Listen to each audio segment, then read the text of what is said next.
Welcome back to the channel, ladies and gentlemen. My name is Ben, and this is the barn, and this is going to be the spot that we're going to put the bees. Today is the day. It's 4th of July. It's Saturday. I think it's the 4th of July. Whatever, it's Saturday. 4th of July weekend.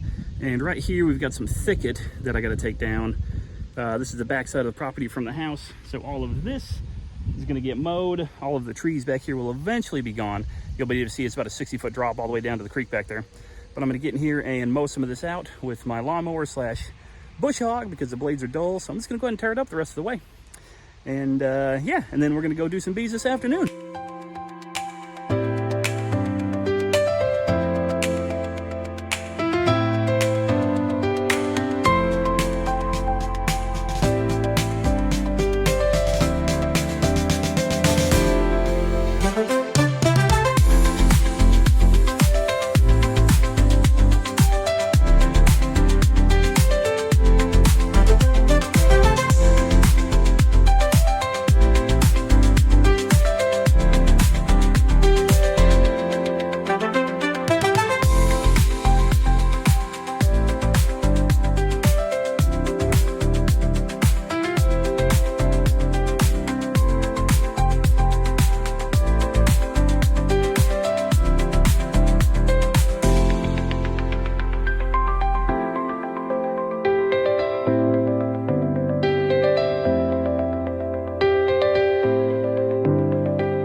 And as you can see, mostly for the most part cleared.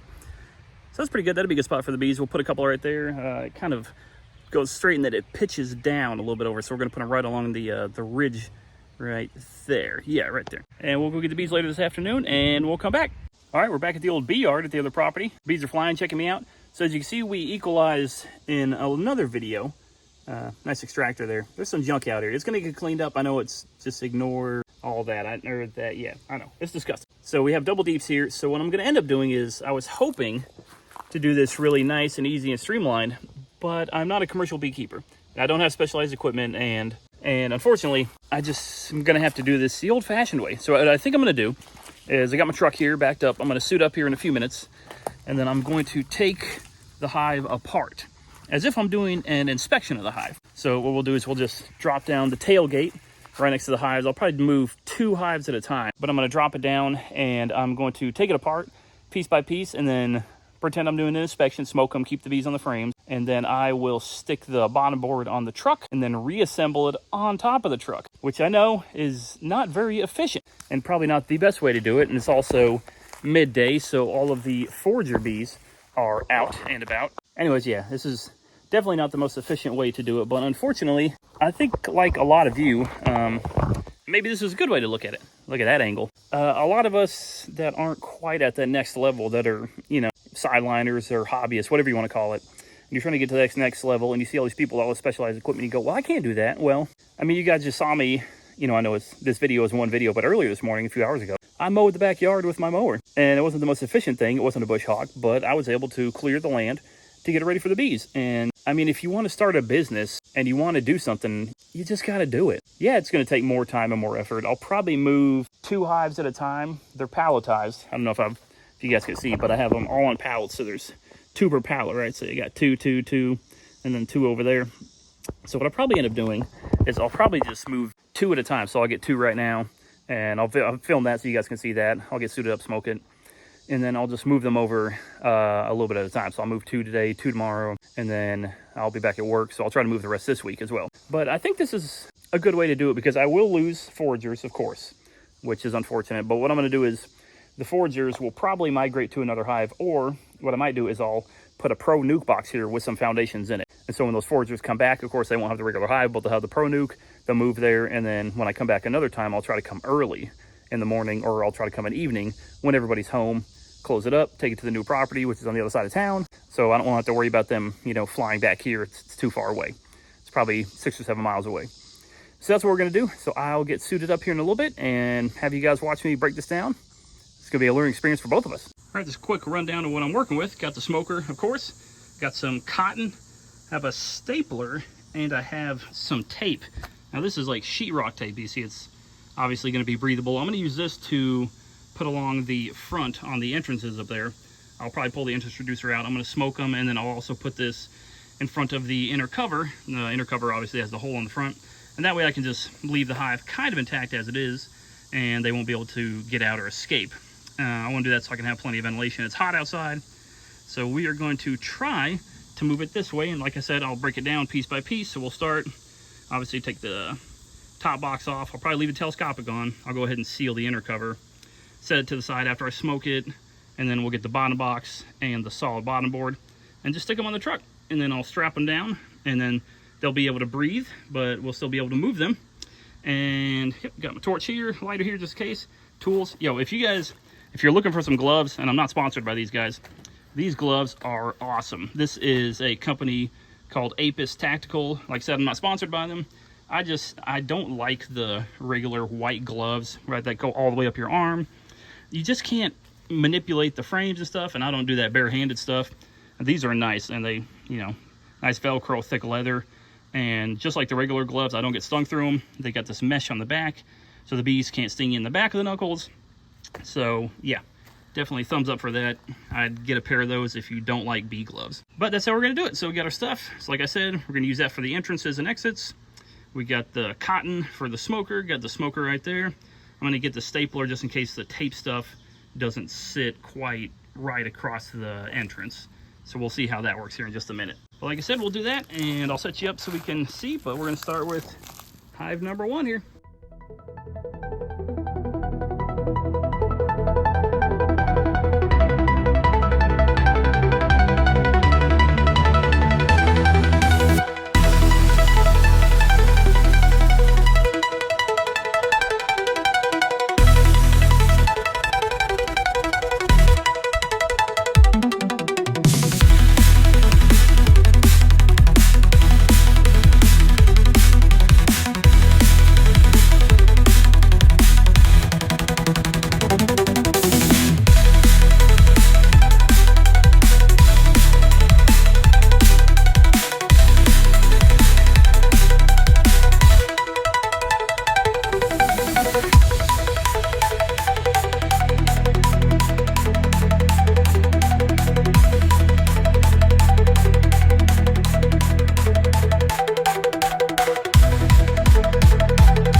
we have it.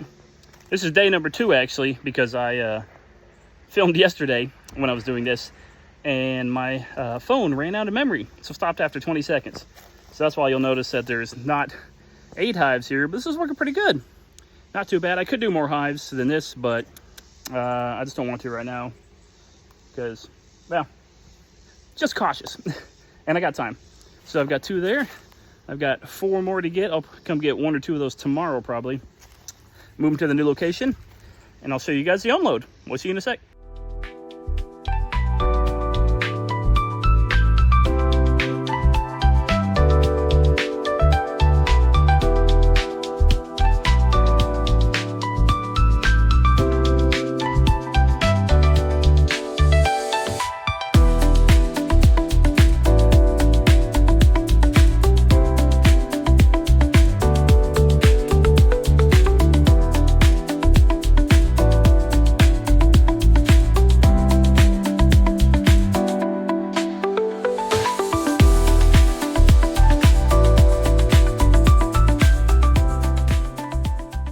Time to free them.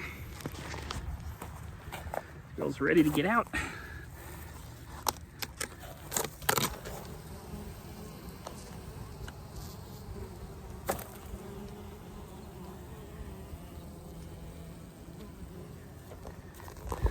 All right, I'm gonna free this next one, and that's it.